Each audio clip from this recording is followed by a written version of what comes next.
I refused to pay for my son's wedding. So he asked the brother who stole my life to walk him down the aisle. When my son handed me the invitation, I didn't notice the missing line at first. I was too busy pretending I wasn't holding my breath. Too busy hoping this was the moment we'd finally start over. Then I looked at the RSVP card, and my stomach dropped. There was no mention of me walking him down the aisle. No father of the groom. Just 2 lines printed in neat, impersonal font. Officiant, Reverend Milton Klein. Escort, Thomas Carpenter. Thomas, my brother. The man who stole my company, my marriage, and nearly everything I built. I looked up at my son, trying not to let my face betray the storm that was building inside me. He just smiled, like he hadn't handed me a knife with my name carved into the handle. "What do you think?" he asked, excited, like a little boy showing off a science project. I managed a nod. "Looks nice." He clapped me on the shoulder, oblivious. "It's going to be beautiful. I'm really glad you're coming." I didn't say what I was really thinking. Like, "How dare you?" Or, "Are you doing this to hurt me?" Or even, "Do you even remember what he did?" But none of that would have mattered, because this had been a long time coming, and I should have seen it from a mile away. We'd been growing apart for years, if I'm being honest. Ever since the divorce. Ever since his mother chose to believe Thomas's version of the story over mine. That I was the one who cheated. That I was the one who siphoned company funds. That I pushed him out. All lies. Lies my brother told because he wanted everything I had. And my ex? She ate it up like gospel. So did most of the family. But my son, I thought he knew better. I thought he remembered the nights I stayed up with him while his mom was out God knows where. I thought he remembered who put him through college. Who bought him his first car. Who showed up to every game. Even after the divorce turned me into a ghost at every holiday. But no. Somewhere along the line, Thomas got to him too.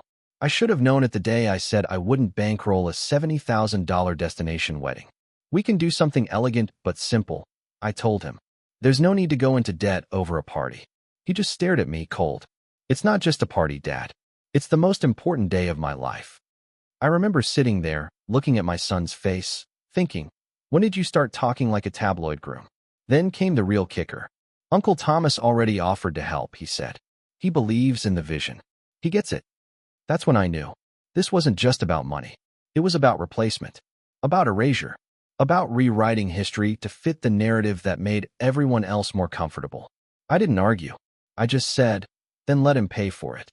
I didn't mean it to be cruel. I meant it to draw a line. But now, looking at that invitation, I saw how clear that line had become.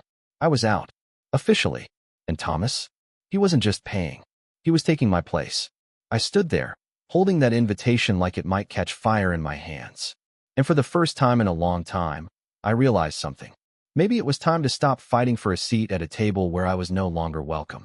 But what I didn't realize yet, what none of them realized, was that this time, I wasn't going to stay quiet. Because I still had one card left to play. The next morning, I pulled the old storage bin down from the attic. Dust bloomed as I opened it, the scent of cardboard and faded ink wafting into the cold air. Inside, 30 years of blueprints, memos, photographs, pieces of the business Thomas and I built from scratch. Before the betrayal, before the buyout, before the night I came home to find my wife's closet half empty and a note on the kitchen table that simply read, "I need something different." And God help me, I knew who the different was before I even finished reading it. Thomas. Same man who was now walking my son down the aisle like some noble patriarch. I sat there on the attic floor, flipping through old receipts and incorporation papers, headlines from the local business journal when our company hit its first million. Back then, we were the Carpenter brothers. A team. Partners. Now, I was just a footnote. A cautionary tale. They rewrote everything. Not just the story of our company, but the narrative of my life. To hear them tell it, I was unstable, greedy, controlling. Funny. That's the exact language abusers use to justify exile. But I wasn't going to let them keep the story. I pulled out my laptop and opened a blank document. And I started writing. Not an email. Not a letter. A statement. Something that could be forwarded, screenshot, repeated. I told the truth. About the company. About the divorce. About the money. About Thomas. I wrote it like a man testifying. Not with rage, but with clarity. And at the end, I said this. If you're attending my son's wedding, I hope you have a wonderful time. I truly do. But know that the man walking him down the aisle isn't who you think he is. And the man who should have been there? He was never invited. I hit print, made 50 copies, and I started addressing envelopes. To the in-laws, to my ex-wife's parents, to a few old family friends who still checked in sometimes, cautiously, like they weren't sure which version of me they were allowed to believe in anymore. Was it petty? Probably. But it felt like reclaiming something. Not revenge, not justice, just my voice. For once, I wanted to be heard, even if it was too late to be chosen. The first message came 2 days later. My sister, Claire. What the hell did you mail, Mom and Dad? No hello. No context. Just straight to the point, like always. Claire was the only one who'd ever kept in touch after everything went sideways. But even she had her blind spots, especially when it came to Thomas. I replied simply, the truth. She called. Jesus, you nuked the guest list. Dad's furious. Mom's crying. You couldn't have just let it go? I took a deep breath. I let it go for 20 years. Look where that got me. Silence on the other end. Then she said, you really think this changes anything? No. But maybe now they'll stop pretending I vanished all on my own. She hung up. I didn't expect otherwise. By Friday, the trickle turned into a storm. I got emails, handwritten letters, even a voicemail from my ex-father-in-law, slurring through whiskey breath about how I'd ruined the only good thing left in this family. Funny, coming from the man who once told me Thomas was the son he never had. One message stood out. A private Facebook DM from a cousin I hadn't seen since the early 2000s. Hey, just wanted to say, I always thought your side made more sense. Sorry it took me this long to say anything. Hope you're okay. It shouldn't have meant anything, but it did. That's the thing no one tells you about being cut off by your own blood. After a while, silence becomes so loud, it starts sounding like confirmation. So when someone finally says, I hear you, even just once, it echoes. The wedding was now a week away. According to social media, Thomas was footing the bill for a vineyard ceremony, black tie optional, followed by a 4-course reception and live jazz band. It wasn't just a wedding. It was a statement, a coronation of the family's new mythology. And I was the ghost haunting the margins. But they made one mistake. They didn't just ignore me. They built their empire on my bones. And you can only build so high before the cracks in the foundation start to show. The night before the wedding, I drove out to the vineyard. Not to make a scene, not to confront anyone. I just wanted to see it. The place where my son would get married without me. The place where my brother would play my part like it was just another role in the perfect little narrative they'd scripted. The gates were locked, but the road curved just enough to give a full view through the trees. Tents glowed with soft lighting. Tables were already set with silverware and crystal. A sign with the couple's initials leaned against a wooden arch draped in white roses. And at the center of it all, Thomas, laughing with the wedding planner, arms crossed like he owned the damn place. I sat in my car, hands on the steering wheel, thinking about the first time I brought my son to Little League practice. How he clung to my leg, terrified, until I walked him to the dugout and promised I'd never leave until the game was over. And I hadn't. But he had. I don't remember driving home. Just the tightness in my chest that refused to go away. That night, I poured a glass of scotch, opened my laptop, and clicked open the document I thought I was finished with. And I wrote one last line. For every person who erased me from this family, know this, I was never the one who disappeared. Then I hit send. Not to the family, to the press. Not tabloids, not gossip sites, but a local columnist I knew. One who remembered the Carpenter brothers and always suspected something was off when Thomas suddenly took over solo. He called me the next morning. You sure about this? I am. He paused. It's going to stir up a hell of a storm. I smiled. Let it rain. The article dropped the morning of the wedding. It wasn't scandalous. It didn't even name names. It was just called The Price of Rewriting History. It opened with a line about family myths, how they start with omission, grow through silence, and finally calcify into legend. Then it talked about business, about betrayal, about a man who built something with his brother and lost everything to whispers and ambition. Anyone who knew us would recognize the story, but it was told without venom. Just truth, laid bare. My inbox flooded. Some of it was furious. My ex-wife's lawyer fired off a cease and desist, claiming I was damaging her reputation. Some of it was curious. Former colleagues, old clients. People who once left Christmas cards on my desk, now asking if they'd missed something back then. And a few, the ones that mattered, were quiet apologies. I always wondered why you vanished. I'm sorry for what I assumed.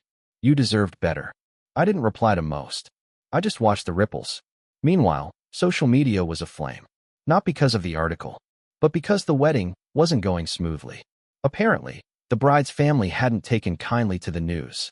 They demanded answers. They weren't thrilled to learn that the magnanimous uncle funding the ceremony had once been sued for embezzling company assets from his own brother. Old skeletons clatter loudly when you open the wrong closet. One cousin posted, then deleted, a blurry photo of the bride crying behind a hedge. Another tweeted, "Wildest wedding I've ever attended. Someone should have sold tickets." And my son? He still hadn't called. I kept refreshing, expecting his number to show up. Some angry demand for an explanation. Some plea to undo what I'd done. But nothing came. Until that night. A knock on my door. And when I opened it, it was him. He stood on my porch like a stranger. Suit wrinkled. Tie undone. Eyes red. I opened the door and stepped back. Didn't say anything. Just let the silence do the talking. He walked past me slowly, like he wasn't sure if the floor would hold. In the living room, he didn't sit. Just paced. Hands in his pockets, shoulders tight. "Was it worth it?" he asked finally. I took my time. Poured a glass of water. Set it down in front of him. "You tell me," I said. "Did he show up?" He didn't answer. But I saw it on his face. Thomas hadn't made it. Or if he had, he hadn't stayed. "You humiliated us," he said. His voice wasn't angry. Just cracked. "I told the truth," I replied. "If that's humiliating, maybe the wrong story was winning." He turned away, pressing his hands to his face. It was supposed to be perfect. Perfection built on lies doesn't hold up well in the sun. He spun back around. "You don't get to preach, Dad.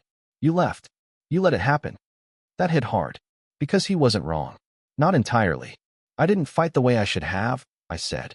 "Because I thought, maybe if I just kept quiet, kept paying, kept showing up, eventually you'd see who I was." He looked down. "And I did," he murmured. "But too late." We sat in that quiet for a long time. "Do you hate me?" he asked. I looked him in the eyes. "No, but I hate the story they fed you. The one where I was the villain and Thomas was the hero." He nodded slowly. "I think I always knew. I just didn't want it to be true." "Truth doesn't care about comfort," I said. "It shows up anyway." He picked up the glass, took a sip, set it back down like it weighed more than he could carry. "The wedding's over," he said. "She left. Said I wasn't who she thought I was." I raised an eyebrow. "And who did she think you were?" He gave a bitter laugh. "A man who doesn't burn down his own life to protect a grudge." I almost smiled. "Then maybe she never knew you at all." He didn't argue. He just sat down. And for the first time in years, we talked. We talked until the sky turned gray. Not in some dramatic, soul-bearing way. It was halting, messy, full of pauses and sidetracks. Like two men trying to piece together a map they both thought they knew. He told me how Thomas started slipping into his life after the divorce. Little things. Tickets to games. Advice on dating. A new laptop when his old one crashed during finals. He never asked for anything in return, my son said. Of course he didn't. Manipulators never do. They trade in trust, build credit in silence, and then collect at the worst possible moment. He told me how his mother never really corrected the story, how she never said I cheated, but never denied it either. Just let it sit in the air like mold. "I guess I filled in the blanks," he said.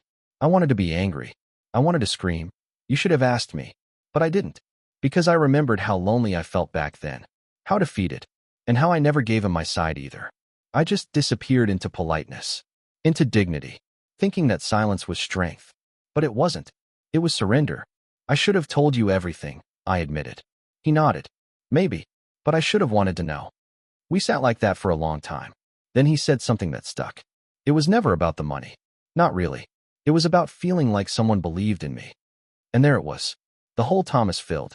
I reached into the side drawer of my desk and pulled out an old box. Inside, photos, notes, a scrapbook from his childhood I never gave him after the divorce. I kept waiting for the right moment. Turns out, there isn't one. He opened the box slowly, like it might explode. His eyes landed on a picture of the two of us from his 5th birthday. He was on my shoulders, cake frosting on his cheek. I was mid-laugh. He stared at it for a long time. Then he whispered, "I forgot this existed." "They didn't," I said. "They just buried it." Tears welled in his eyes. He didn't wipe them away. I let him sit there, surrounded by evidence of a story no one ever told him. And I realized this was the real wedding.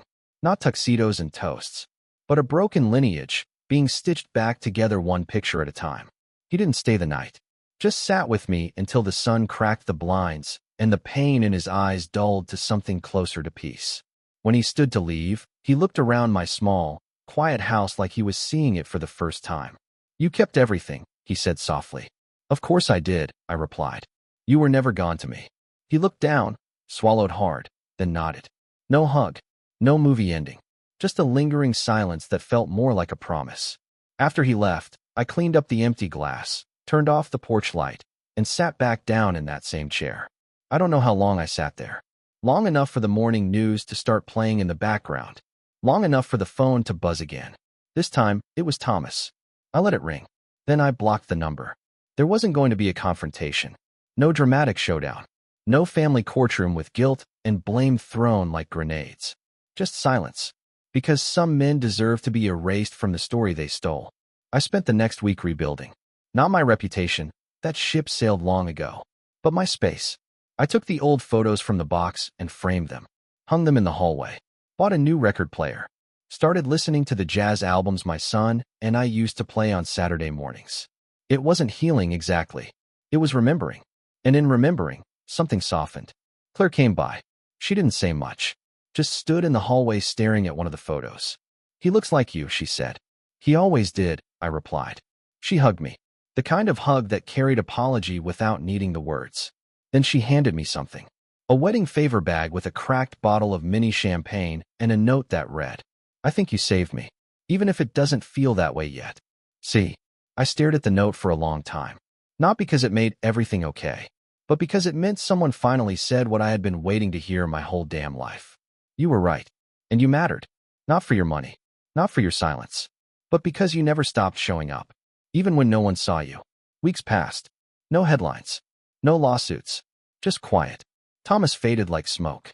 I heard he tried to spin the article as a smear campaign, but no one really listened. People were tired of stories like his. The smooth-talking savior who leaves wreckage behind. And my son? He started coming by. Not every day. Not even regularly. But enough. Sometimes just to sit. Sometimes to talk.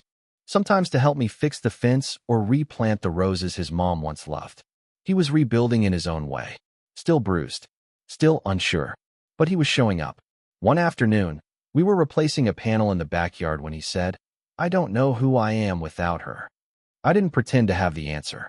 I just handed him the next nail. "Maybe that's the point," I said. "You get to find out. This time, without someone else telling you." He nodded. Then he said, "I used to think you were weak for not fighting back. For not defending yourself."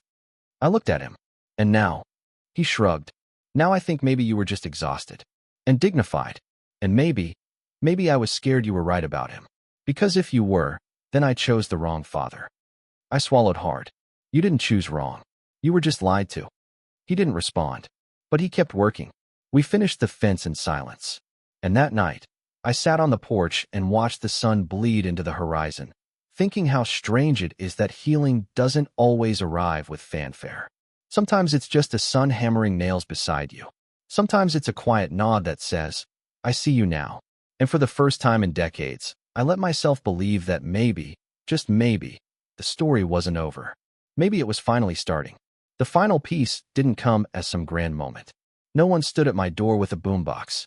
No courtroom confessions. No vindication parade. It came in the form of an old shoebox. My son brought it by one evening. Said he found it while cleaning out his old apartment. Inside were pieces of me, scraps I never knew he kept. A Father's Day card from middle school. A broken watch I gave him at graduation.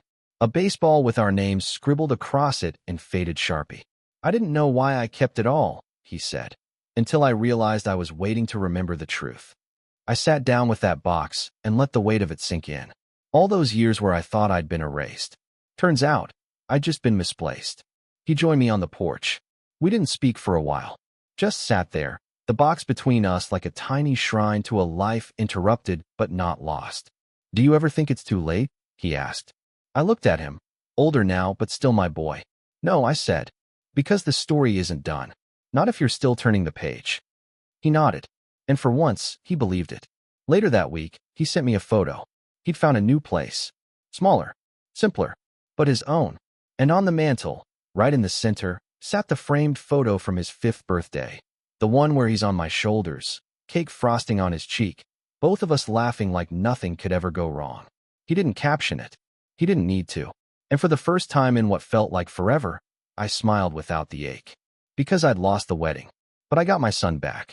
And in the story of my life, that was the ending I never saw coming. Not triumphant. Not bitter. Just true. And sometimes, that's enough.